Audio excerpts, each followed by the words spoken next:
Kabar gembira ini sebar luaskan teman-teman. Ternyata banyak yang masih belum sadar.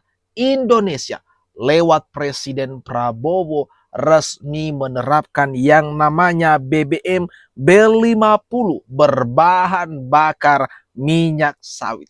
Solar kita sekarang itu teman-teman berbahan 50%-nya adalah dari minyak sawit. Apa keuntungannya dan siapa yang kepanasan teman-teman? Ini dia. Mari kita tonton video berikut ini sampai selesai. Saudara-saudara sekalian, dengan diluncurkan program ini, Indonesia resmi menjadi negara pertama di dunia yang menerapkan mandatory biodiesel B50. Luar biasa. Mantap. Ini bukan sekedar pencapaian teknologi. Ini adalah bukti bahwa Indonesia mampu memanfaatkan kekayaan alamnya sendiri untuk kepentingan rakyatnya sendiri. Ini adalah tonggak yang sangat penting dalam perjalanan menuju kemandirian energi.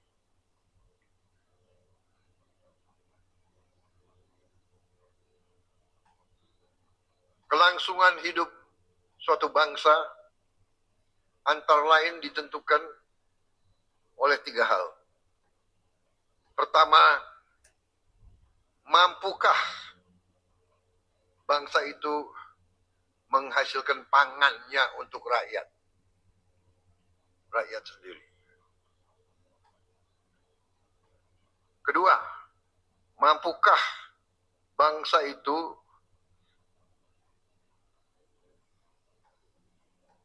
memiliki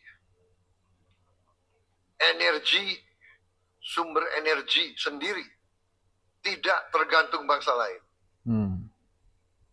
Yang ketiga, mampukah negara itu juga memiliki sumber air, makan, energi air. Resmi ya, Presiden Prabowo telah mengumumkan. Kalian sudah sadar belum teman-teman? Kalau sebelumnya Menteri Pertanian membocorkan ini di bulan lalu, kalau per 1 Juli 2026, maka Indonesia stop impor yang namanya solar. Karena solar kita menggunakan 50%-nya dari minyak sawit.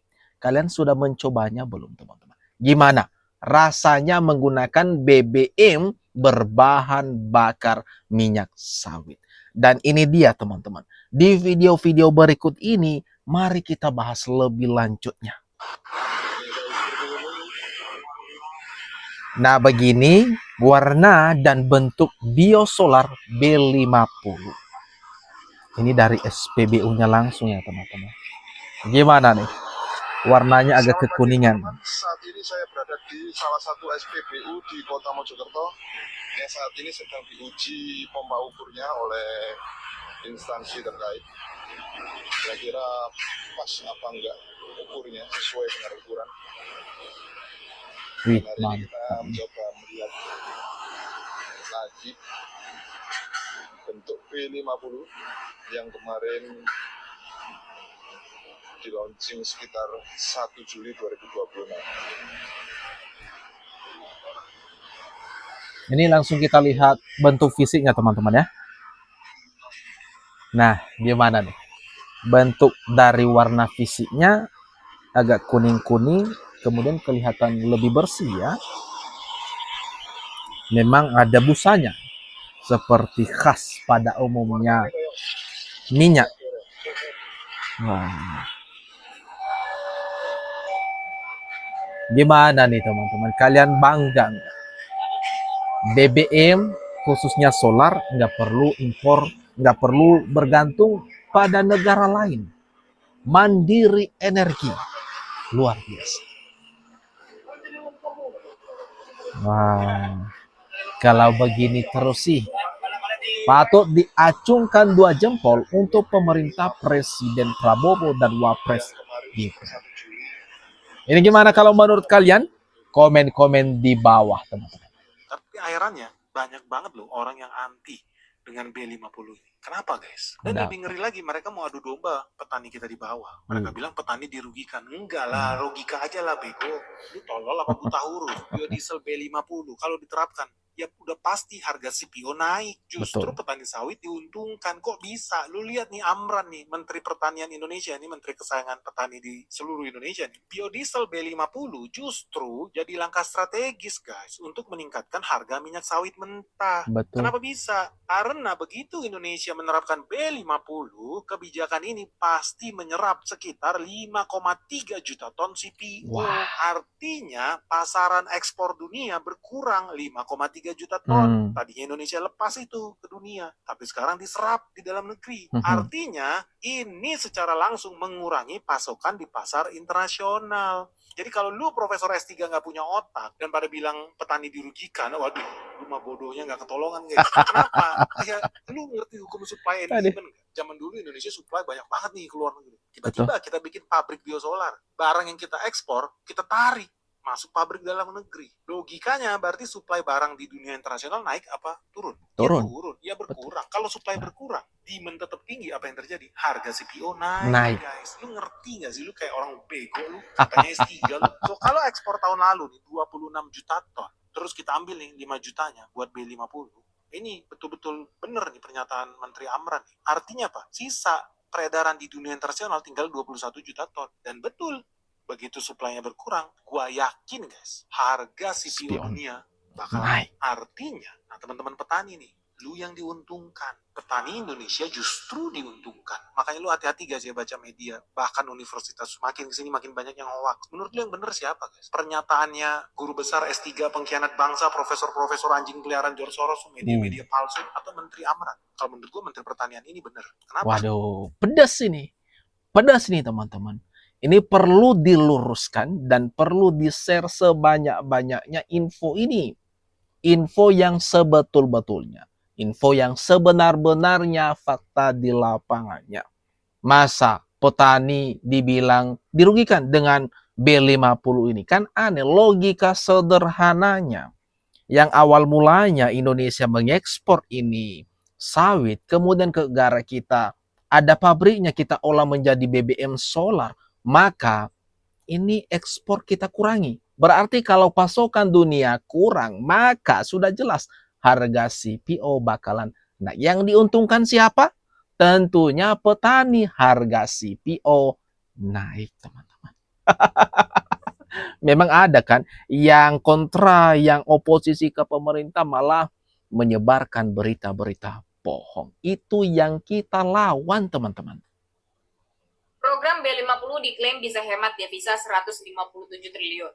Tapi industri tambang justru bilang biaya mereka bisa ikut naik. Jadi siapa yang benar? Mulai 1 Juli 2026, pemerintah resmi menjalankan program B50, yaitu solar yang dicampur 50% biodiesel berbahan baku sawit.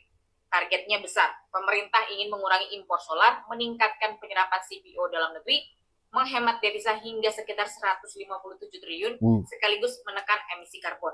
Tapi kebijakan ini juga memunculkan kekhawatiran dari pelaku industri.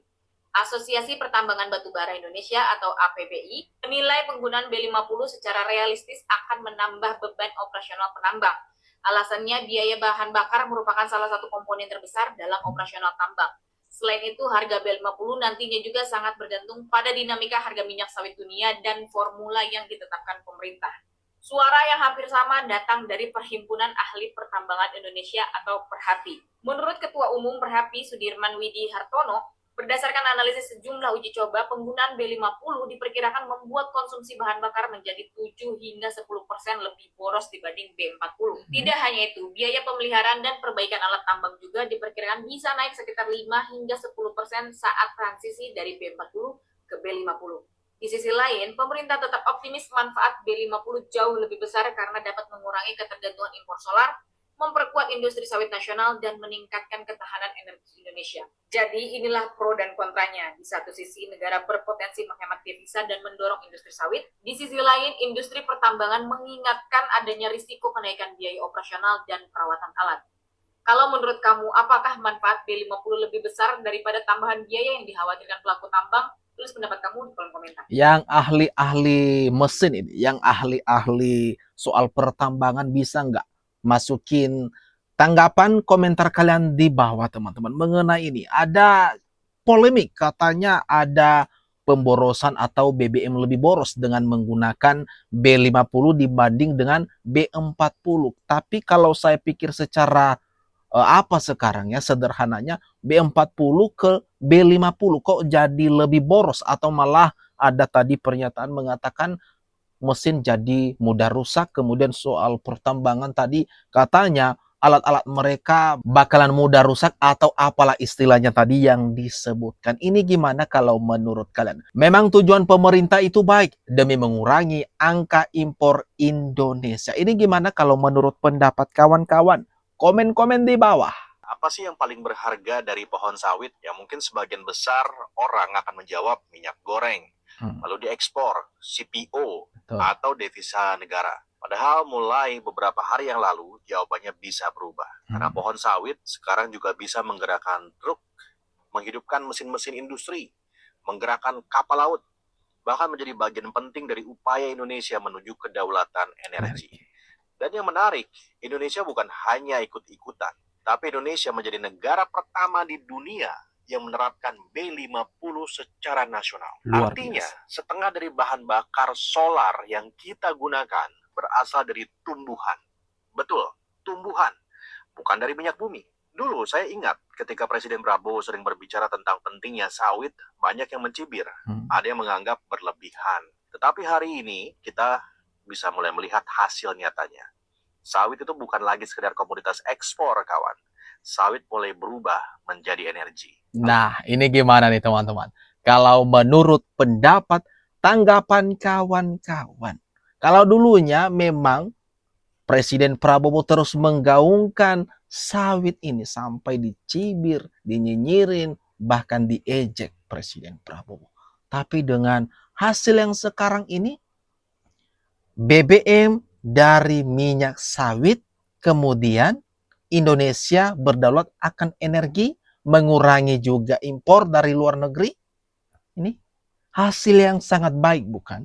Atau gimana kalau menurut pendapat kalian? Atas apa yang barusan saja kita bahas ini? Jangan lupa, mari kita lanjutkan diskusinya di kolom komentar yang ada di bawah.